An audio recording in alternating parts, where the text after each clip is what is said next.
Welcome to this week's look at the state of the New York City real estate market. This is for the week of September 23rd to the 29th. Wow, really seems like September just flew by, and we're starting to see the fall market showing signs of life. There's some interesting things going on in all sectors of the market, from the luxury market to the Manhattan market to the Brooklyn market, with the inventory and liquidity. But of course, I'll get into all those details in just a moment. As always, if you have any questions during this report, please post them below or feel free to reach out to me directly at Sotheby's.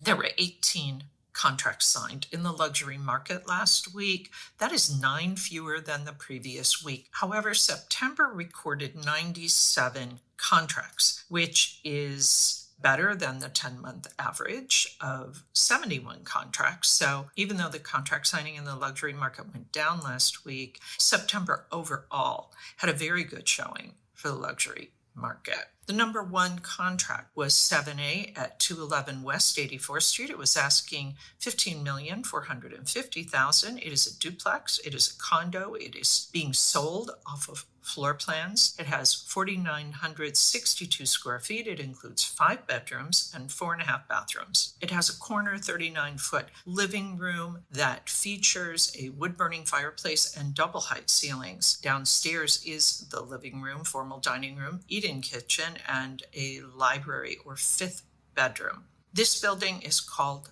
the Henry. It is an 18-story, 45-foot unit condo building. It is designed by architect Robert A.M. Stern. The amenities in this building include doorman, fitness center, children's playroom, porte cochere, parking, a rooftop garden, a pickleball court, half-court basketball, bowling alley, a library, and a games room. The number 2 contract was apartment 11A at 20 East 76th Street. It was asking $15 million. This is also a condo. It has almost 3,000 square feet. It includes 3 bedrooms and 3.5 bathrooms overlooking 76th Street and Madison Avenue. It's in the Surrey Residences, which comprises 14 condos on the 11th through 16th floors above a 99-room hotel. Amenities in this building include doorman, concierge, a spa and fitness center, a rooftop terrace, plus a restaurant. The total weekly asking price sales volume, $138,819,850. Average asking price, $7,712,214. Median asking price, $6,485,000. Average discount from original ask to last asking price, 4%. Average days on the market, 628. Okay, well, overall, good showing for September in the luxury market. Last week was a bit of a decline, but we're going to continue to keep an eye on things and see how things in the luxury market do next month. We're going to move on now and take a look at what happened in Manhattan. If you have any questions at all, please post them below.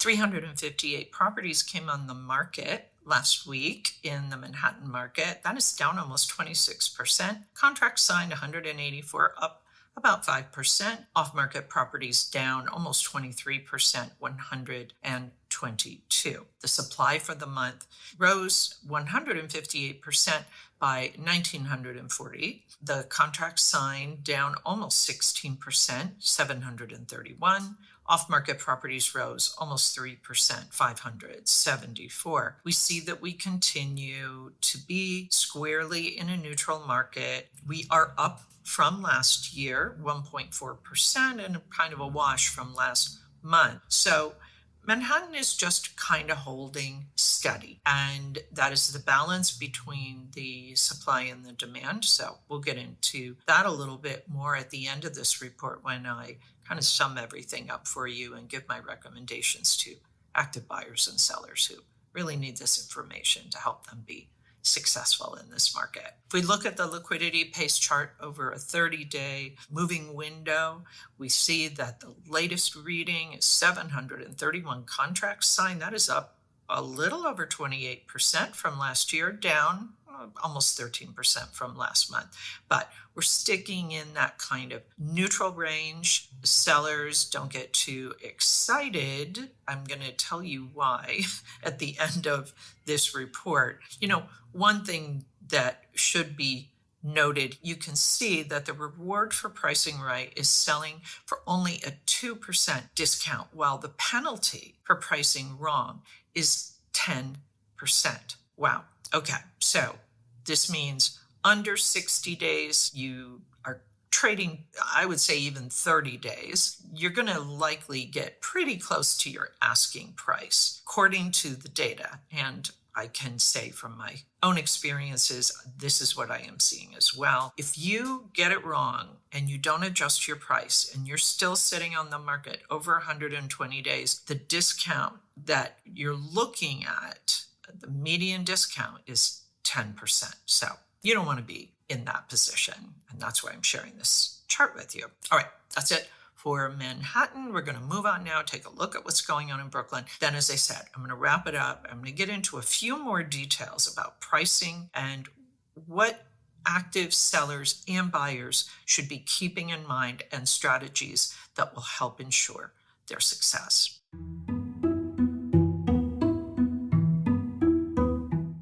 In Brooklyn, we see last week that 200 properties came on the market. That is down a little over 20%.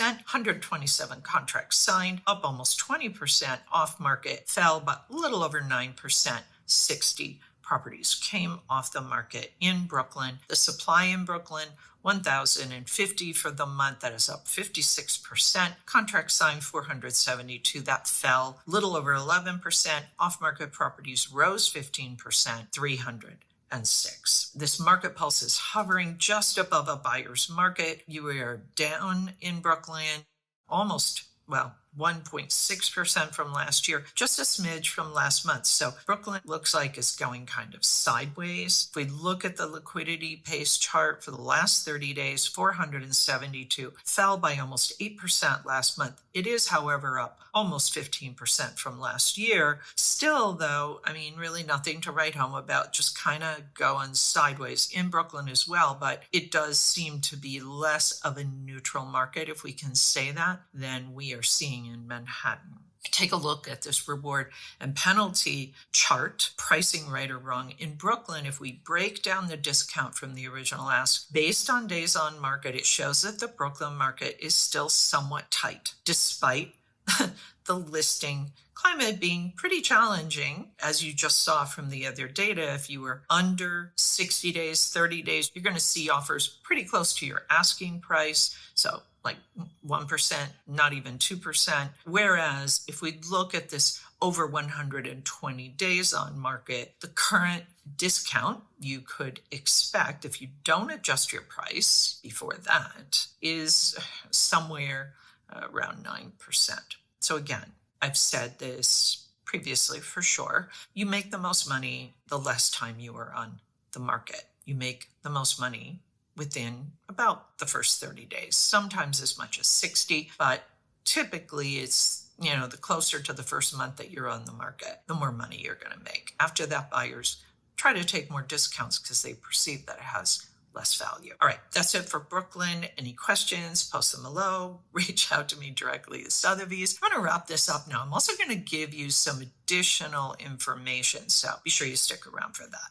So there were 18 contracts signed last week in the luxury market. That is 9 fewer than the previous week. There were 14 condos, 4 co-ops, and 2 townhouses. Condos continue to dominate this market. In Manhattan, we are seeing neutral conditions, market holding steady. Brooklyn, it's fallen a bit, though there's some conflicting data there that would suggest that the prices are holding pretty strong, but it does seem to be hovering in terms of balance, slightly favoring the buyers. We saw the supply rising. We are now at about 6,812 properties in Manhattan. We see in Brooklyn, we are also rising, although in both Manhattan and Brooklyn, we fell compared to the previous week, but we are still rising in both markets, slowly but surely. Brooklyn now about 3,478. Contract sign in Manhattan and Brooklyn also rose. Brooklyn more than Manhattan. This is likely because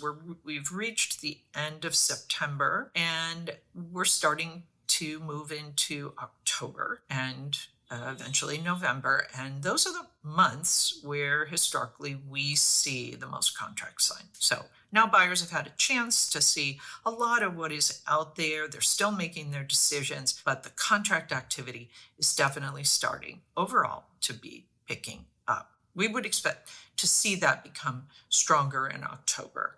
And we'll, of course, keep an eye on that, and I'll keep reporting on that, and we'll see if I'm right. The off-market properties in Manhattan and Brooklyn, off-market properties fell for the week and rose for the month. This chart that I shared with you about the penalty reward in terms of pricing and days on market, we can see that the well-priced units, if they sell within the first 30 to 60 days, trade at minimal discounts. The wrongly priced units, after they're on the market for a while, they take big price hits. Brooklyn, kind of the same thing, but in both Manhattan and Brooklyn, we are seeing things, kind of holding tight. Sellers, be aware that these are challenging listing conditions. I've shared with you previously charts that show that, we are off a bit from ideal listing conditions for sellers. So, with this inventory steadily rising, there is more competition for you, and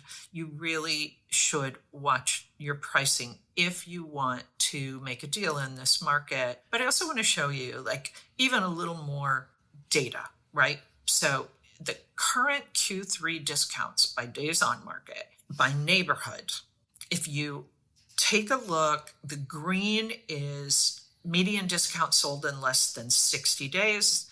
The orange, or the salmon color, is median discount sold in more than 120 days. Wow. If you don't look at any other chart, look at this one. This is by neighborhood. You can see from the downtown market to the midtown market to the Upper East Side market, Upper West Side, Upper Manhattan. It is really in your best interest to get your pricing right, get your asking pricing right, and try to get your deal done within the first 30 to 60 days. So we can also see overall contract activity is beginning to pick up. Buyers are coming back into the market and beginning to make decisions. Sellers take advantage of this. And again, the way you take advantage of this is by positioning yourself as best in class, and that includes your asking price. So be sure that you are in alignment with this market. Do not get overconfident, because you will just sit on the market. Buyers are looking for value. They're not necessarily looking for, to steal anything. They just want to see that what they're buying looks comparatively to be the best of what is out there in their price range. Buyers, we're continuing to see prices holding steady in both Manhattan and in Brooklyn. So look for the opportunity. You can use these charts too. Your opportunity is with those prices that have been on the market for more than 120 days.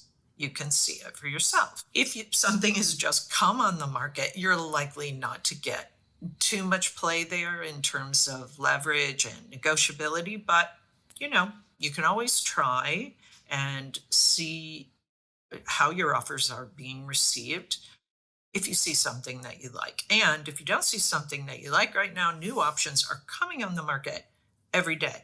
We are really starting to see some traction, especially in Manhattan with the inventory. That's encouraging for the buyers. Sellers, be careful, because that's just more competition for you, and all the more reason for you to be in alignment with the market and get your pricing right. Okay. Whew. All right. That is it. We're at the end of September. Wow. All right. Well, next week it'll be October and I will be back. In the meantime, any questions, let me know. Reach out to me here or directly at Sotheby's. As always, my thanks to the Olshan Luxury Report and to Urban Digs. The work that they do helps me to help you to make great decisions. And as I said, I will be back next week in October with the very latest news on what is happening in the New York City real estate market. In the meantime, take care.